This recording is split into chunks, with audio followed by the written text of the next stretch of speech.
Hi friends, welcome to my channel. Please don't forget to subscribe and share. And also, please don't forget to like. It will surely help our channel. Happy reading!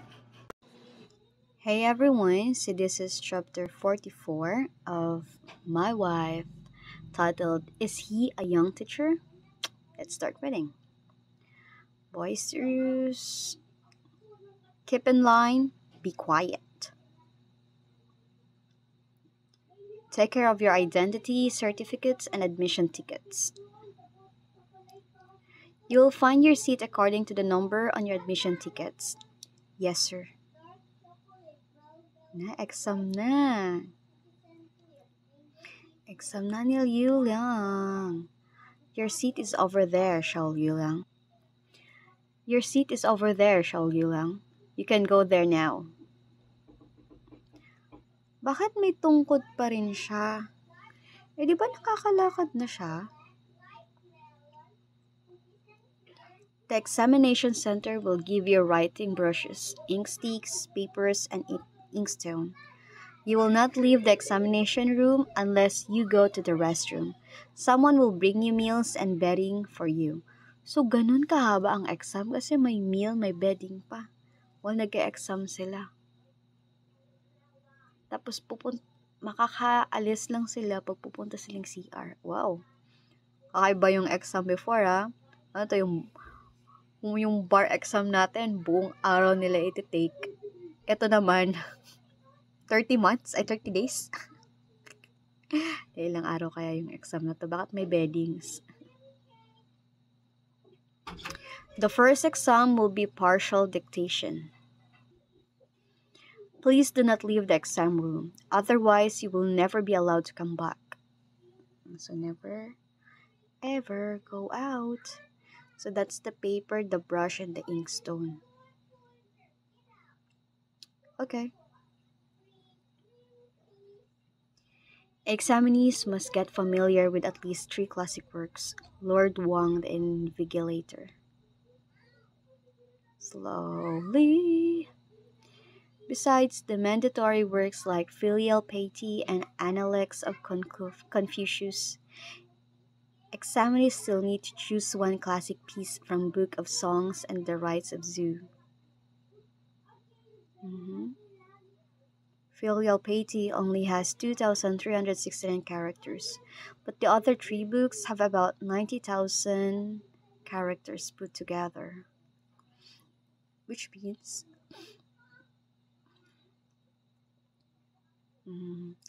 even if examinees cut the Rites of Zhu, which is the most characters among them all, there are still over 50,000 characters in those classic books. So, ganun karami. Tweak ears, scratch his head. Siyempre, mapapakamot ka talaga sa ulo niyan. Those students will have to memorize all those characters to handle this exam.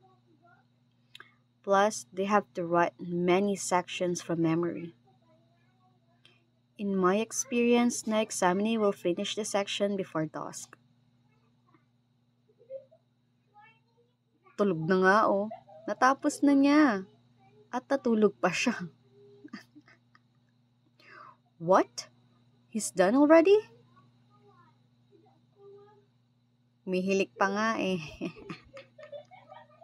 Ganyan kagaling si Liu Liang. Natapos na niya, tumihilik na. Nakakaiba yung exam nila, no? Grabe, pwede ka matulog after. Is it really possible for him to finish within an hour? Within an hour, tulog agad? Who does he think he is? A young teacher? Well, actually yes. He's a young teacher. Sarap ng tulog niya, oh. Ano ka ngayon? He must have given it up as he found it too complicated. Check mo pala paper niya before ka magganyan. I can't believe he was the first place in the Conti examination. What a shame. Why, di mo pa nga na-check yung paper niya. Nandi-discriminate ka na. Ikaw ah. Click. The second exam was essay writing. Don't give up so quickly. Snore, snore. Tulog na naman siya. It's not hard to write an essay. I can't believe he gave that up too. How did he become the first place in the content examination anyway? Baka naman kasi tapos na siya. Ito naman. Hindi mo pa nga nakita yung examination paper niya.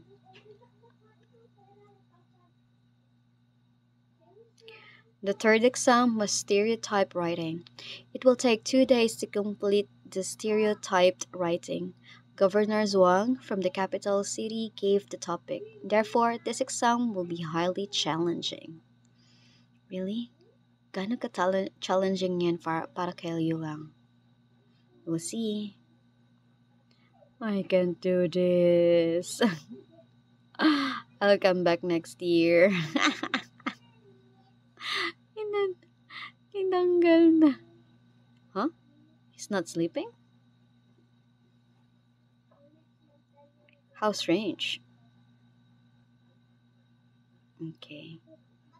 Anong ginagawa niya? Whiz. Why didn't you give up on this? It isn't easy. Bakit ka? Di pong pa nga sure kung inanuhan niya talaga yun. Topic.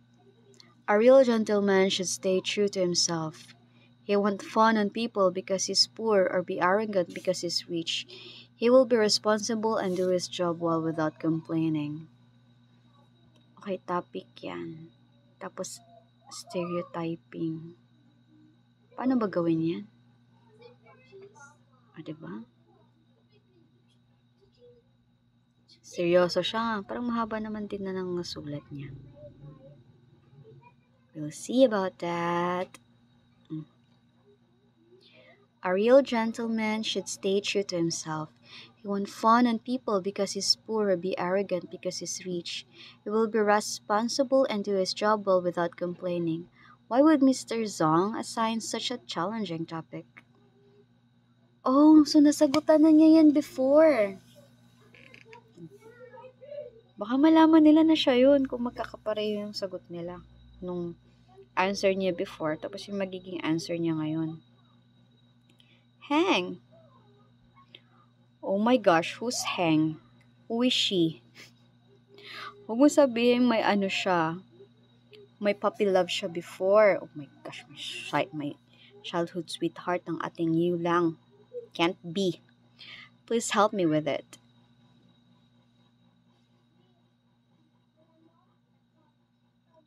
Write swiftly. Oh my gosh. Balbusher. Oh my gosh, may iba pa pala siyang love life. Hindi pwede yan. May asawa ka na Liu Lang, ha? Asawa na kayo ni Gu Zhao. On the fourth day, what's taking Liu Lang so long? Asa last exam na yan? Perhaps I should ask around about him. Oh, here he is. Excuse me. Liu Lang. What's wrong? Are you unwell? Then alala niya lang yung childhood niya. Or were the exams too hard? Nothing.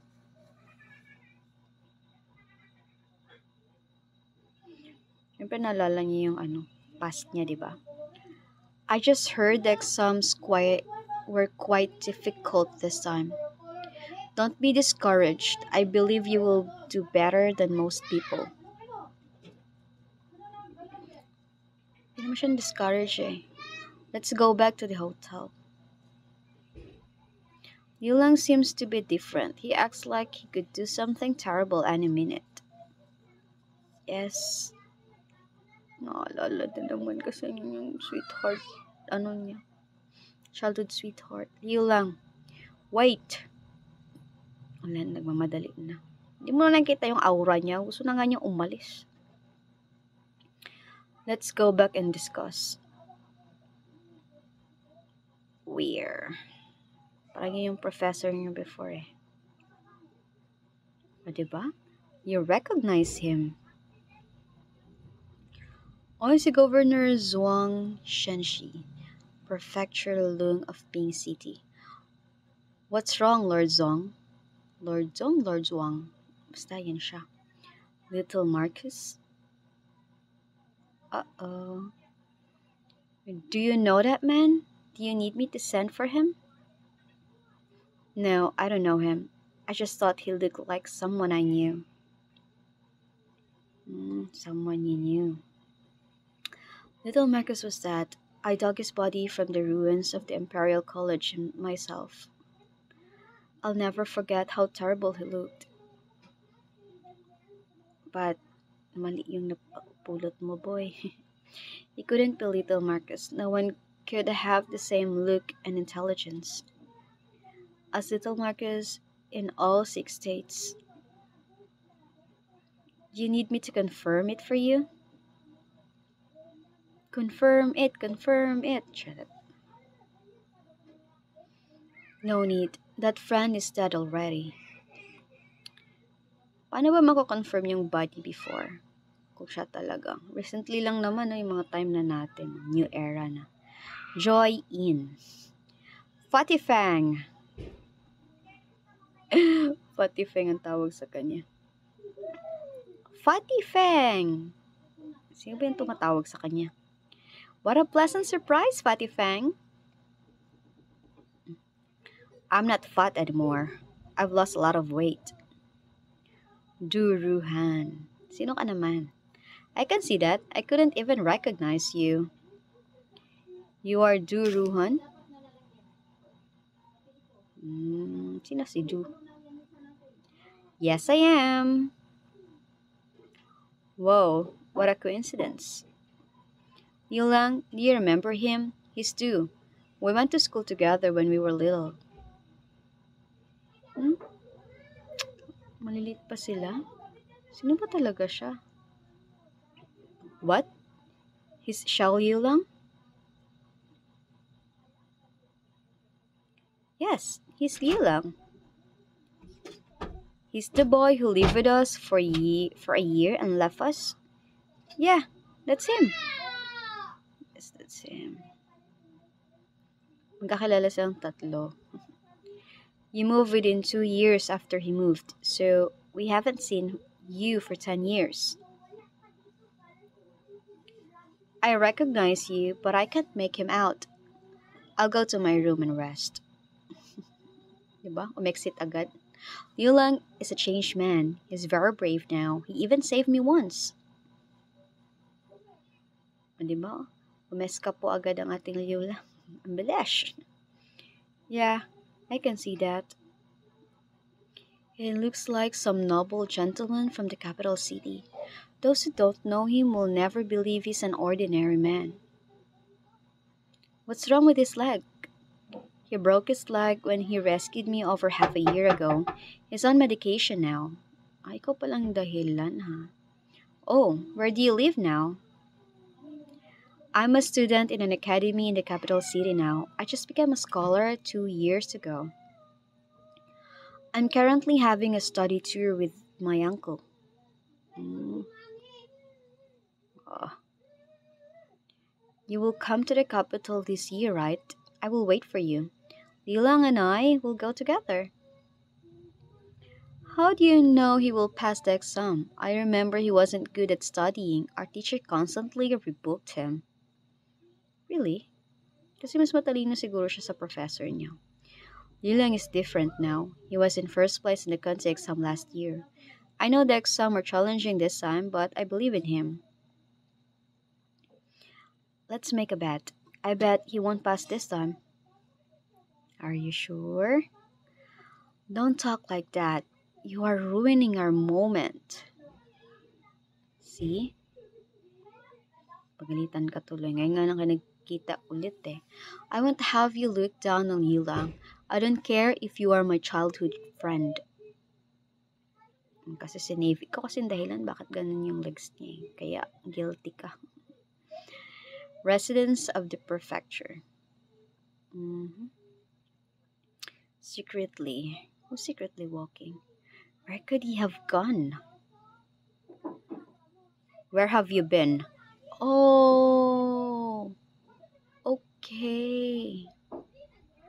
So siya pala yung uncle. I see. Good evening, uncle. I ran into two old friends from Song County. Therefore, I lost track of time chatting with them. Lagot ka ngayon. Busted. Do you expect me to believe that? You must have sneaked out and played. Take him to his room and don't let him out unless I say so. Oh, sorry ka. I didn't lie to you. My friend are staying at the Joy Inn. Ibig sabihin mo. One of my friend is named Shao Yulang.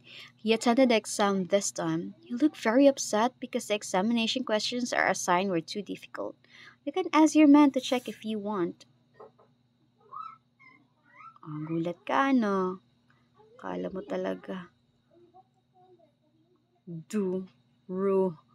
Han. Akala niya talaga patay na si Shao Yulang.